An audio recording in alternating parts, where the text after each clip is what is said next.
Você sabe que esse artigo, e esse artigo, e esse artigo, e esse artigo, e esse artigo, todos eles têm em comum? Todos eles mostram como a prática de lembrar espaçado é a coisa mais importante que você pode fazer para a tua aprendizagem. E essa prática de lembrar espaçado é o que a gente dá o nome de revisão espaçada. É basicamente a estratégia mais importante que a gente tem, de você, aos poucos, ir retomando as informações. Isso porque não se trata apenas sobre fazer a aquisição de um determinado conhecimento, mas também se trata sobre a gente não perder essas informações. Se você quer saber o que é a revisão espaçada, como que você faz para otimizá-la, como que você faz para aplicar direito essa estratégia, fica comigo até o final desse vídeo que eu vou te contar tudo que eu sei sobre a revisão espaçada. Se você não me conhece, meu nome é Pedro Nakamura, sou professor de matemática e especialista em ciência da aprendizagem. Se você quer aprender mais e melhor, saber como que utiliza a revisão espaçada dentro das suas estratégias de estudo, se inscreve nesse canal, ativa as notificações que eu vou te ensinar tudo que eu sei sobre a ciência da aprendizagem. E a revisão espaçada, ela é a estratégia que fala que a gente tem que basicamente retomar uns assuntos de tempos em tempos. Não é simplesmente você estudar uma vez, pronto e acabou, e você vai lembrar pro resto da vida. Porque o tempo todo, o seu cérebro, ele não só na hora de fazer a aquisição do conhecimento, ele tá tentando verificar o que é útil e o que é inútil, mas também ao longo do tempo ele vai ficar se perguntando se aquela memória que ele armazenou lá dentro do seu cérebro, se aquilo continua útil ou se aquilo pode ser jogado fora. Porque para quesitos energéticos do seu cérebro, faz sentido que ele tenha menos vínculos de memória, porque com isso ele deixa mais light o seu cérebro, ou seja, o seu cérebro ele só vai ser otimizado se ele estiver realmente armazenando coisas que você usa e se ele não estiver armazenando coisas que você não usa. Então, você fez armazenamento, aquisição de um determinado assunto pela primeira vez, mostrou utilidade no momento que você fez a aquisição, mas depois você nunca mais retomou, aos poucos seu cérebro vai perceber que aquilo não é útil e aos poucos ele vai fazer com que aquilo vá se decaindo em termos de esquecimento, até um ponto onde você não consegue lembrar mais. Isso foi bem demonstrado por um cara chamado Hermann Ebbinghaus. Muita gente tem muita crítica sobre ele e eu não tô virando falando que simplesmente você se basear na curva do esquecimento de Ebbinghaus, que eu vou deixar aqui para você ver, ele é suficiente para você saber o que é basicamente a curva do esquecimento. Essa curva do esquecimento de Ebbinghaus é um pouco ruim porque ele não se trata sobre aprendizagem significativa. Ebbinghaus ele fez um teste consigo mesmo sobre a capacidade que ele tinha sobre decorar palavras que não faziam nenhum sentido, palavras que eram totalmente aleatórias, e ele fez um estudo ao longo do tempo para ver quantas palavras ele lembrava depois de um certo tempo. E a gente percebe que ele conseguia lembrar mais a partir do momento que ele fazia revisões. Ou seja, ele fazia uma primeira leitura, tentava fazer uma aquisição de algumas determinadas palavras dentro daquela lista. Ele tentava se colocar à prova. Depois ele fazia a revisão para verificar o que ele acertou e o que ele errou. E ele percebia que numa segunda tentativa, o decaimento do esquecimento sobre as palavras que ele conseguiu lembrar era menor, era mais lenta. E aí o fato é o seguinte, realmente ele acertou o modelo da curva. O que ele errou foi basicamente coisas como ele coloca como, por exemplo, o tempo. Uma das primeiras coisas que você tem que entender é que não existe esse negócio de você ter um tempo específico para revisar. Algumas pessoas até viram e falam, olha, você tem que revisar depois de um dia, depois de 3 dias, depois de uma semana, depois de 21 dias. Não existe isso. Isso não tem absolutamente o menor sentido, você parametrizar. O que na verdade você tem que entender é que a forma mais eficaz de você saber se você precisa de revisão espaçada ou não revisão espaçada é saber se aquele assunto está fresco ou não na sua memória. Não faz sentido a gente tentar retomar e revisar um assunto que está fresco. Se você lembra de tudo, para que você vai gastar tempo lembrando de uma coisa que você já lembra de tudo? O que você precisa é fazer esforço de coisas que você não está lembrando. É aí que está e mora a chave da revisão espaçada. A revisão espaçada, ela se trata sobre você retomar assuntos que não estão tão frescos na sua memória. E se você começa a perceber que um assunto não está tão fresco, você então vai lá e retoma esse assunto. E como que eu faço para saber se eu preciso revisar? Antes de eu te explicar quando e como você vai saber que você deve revisar, eu preciso te explicar uma coisa extremamente importante e pertinente, que são conceitos de inteligências que a gente tem. Uma, a gente dá o nome de inteligência cristalizada e o outro a gente vai dar o nome de inteligência fluida. O que basicamente é a inteligência cristalizada? Elas são basicamente os nossos níveis mais baixos da hierarquia do pensamento. Pautam sobre a ideia de memória, sobre a ideia de informações que são informações fixas, que você simplesmente tem que resgatar. Já em compensação, quando você fala sobre a inteligência fluida, ela trabalha em cima dos níveis hierárquicos do pensamento mais altos, como basicamente são a ideia de raciocínios e criatividade. Raciocínios, que são basicamente a capacidade que você tem de conectar memórias, e criatividade, que é essa capacidade que você tem de fazê-los pela primeira vez. O que acontece? São faculdades diferentes. Existem assuntos que são muito ricos em inteligências cristalizadas. Existem assuntos que são muito ricos em inteligências fluídas. Por exemplo, se você me perguntar, geografia geografia e história. Geografia e história são assuntos que são mais ricos em inteligência cristalizada ou mais inteligência fluida? Eu te respondo, para a maioria das vezes, esse assunto ele é mais rico em inteligência cristalizada. Ou seja, você precisa saber de mais informações específicas. Você precisa de ter informação de forma de memória. Agora, em compensação, se você pega assuntos como, por exemplo, a matemática, a física, eles são mais ricos em inteligências fluidas. Eles não são exatamente tão ricos em inteligências cristalizadas, e sim, eles têm inteligência cristalizadas também, assim como as matérias como geografia e história também têm inteligências fluidas, só que, como eles são mais ricos em inteligências fluidas, eles demandam mais o aspecto do raciocínio. Você tem que parar e pensar, conectar as informações que você tinha antes e colocar aquilo à prova dentro de uma situação nova que está sendo colocada à prova dentro de uma questão para você. E por que que isso é extremamente importante? Porque isso afeta a forma com que a gente vai perceber se a gente precisa ou se a gente não precisa de uma determinada informação. As inteligências cristalizadas, elas têm um aspecto dentro dos esquemas mentais de serem muito ricos em memórias e não tão abundantes em termos de pontes de associação entre essas memórias. E isso mostra o quê? Uma necessidade de manutenção das memórias. E como isso mostra uma necessidade de manutenção das memórias, a forma de revisar espaçadamente as matérias, as disciplinas, os tópicos que envolvem muita inteligência cristalizada, elas são acessando de forma direta aquela informação novamente. Se você quer falar sobre a Revolução Francesa e você quer lembrar a Revolução Francesa sobre um determinado tempo, o que você precisa fazer é retomar de tempos em tempos sobre a Revolução Francesa. Esses assuntos que você está tentando demandar diretamente, como que se lembra, ou seja, você vai fazer consumo daquele conteúdo novamente, para você se perceber que você está precisando, você precisa então se colocar à prova. Daí entra uma das principais ferramentas de diagnósticos para você saber se você precisa de revisão espaçada ou não, que talvez seja uma das coisas que as pessoas mais se confundem, o flashcards. Os flashcards, as pessoas costumaram ensinar para a maioria das pessoas que é uma técnica excelente de aprendizagem, quando na verdade ela não é uma técnica excelente de aprendizagem, ela na verdade é uma técnica excelente de percepção se você precisa revisar ou não. Aí que está a grande sacada, porque quando você utiliza os flashcards, só o fato de você ler a pergunta e lembrar da resposta não significa que você está aprendendo amplamente aquele assunto, porque você está simplesmente respondendo, só que está respondendo com baixo contexto. Agora, em compensação, quando você começa a perceber que você está lendo um flashcard e esse flashcard você não consegue lembrar, opa, talvez aí esteja morando a sacada de que você precisa revisar aquele assunto. Então, os flashcards, eles são importantes não somente para você conseguir retomar os assuntos utilizando a prática além de lembrar. Na verdade, esse é o pior dos efeitos dele. O principal efeito dele, e a coisa que se você começar a utilizar, isso vai fazer os maiores benefícios, é que você vai conseguir perceber o que você precisa revisar. E isso é excelente para disciplinas que envolvem inteligência cristalizada. Já para as inteligências fluidas, o que você tem que entender é que seus esquemas mentais, eles não são exatamente tão ricos em quantidade de memórias, mas eles são muito ricos em pontes associativas. E quando você fala que é rico em ponte associativa, significa que por mais que você tenha poucas memórias, menos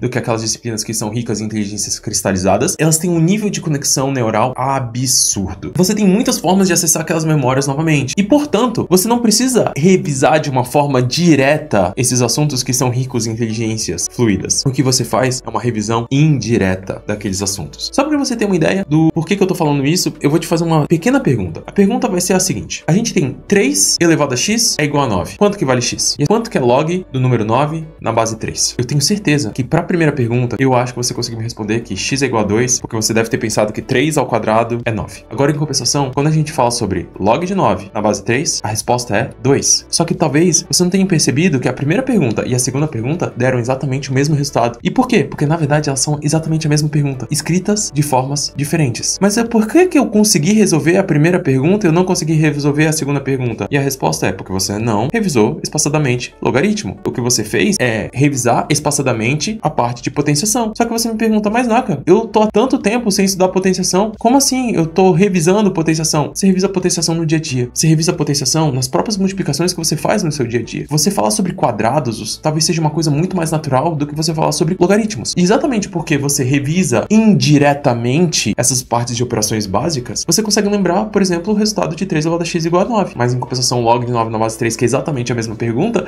você não consegue lembrar que é igual a 2, porque você não retoma logaritmo espaçadamente de forma indireta. Então, quando você vai estudar os assuntos, como por exemplo é o caso de logaritmo, você não só revisa logaritmo. Logaritmo, você revisa tudo aquilo que você utiliza para estudar logaritmo. Se você está estudando logaritmo, você está indiretamente estudando potenciações, indiretamente estudando radiciações e suas propriedades, e com isso as operações básicas. E por isso, você acaba não esquecendo. Se você começa a pegar um assunto, e é um assunto que você já domina, o que você vai fazer não é retomar esse assunto, mas você vai tentar evoluir esse assunto. As revisões espaçadas dentro das matérias que são ricas em inteligências fluidas são feitas de forma indireta, por meio de aprimoramento aprimoramento do conhecimento. Ou seja, você já sabe sobre um determinado assunto, estude mais aprofundado aquele assunto. Procure pela dificuldade desejável, procure por aquilo que vai fazer com que aquele teu esquema se torne ainda mais forte. Por quê? Porque como eles são muito ricos em associações neurais, o que você tem que fazer é com que aquele esquema se torne ainda mais aprimorado, se torne ainda mais forte. E como que você vai fazer isso? Fazendo coisas ainda mais difíceis, procurando por coisas que envolvam aquela informação anterior. E isso é o que você vai fazer dentro das inteligências fluidas, tentar aprimorar o conhecimento. Se você gosta de conteúdos como esse, se inscreve nesse canal, ativa as notificações, curte esse vídeo que eu vou te ensinar tudo que eu sei sobre a ciência da aprendizagem.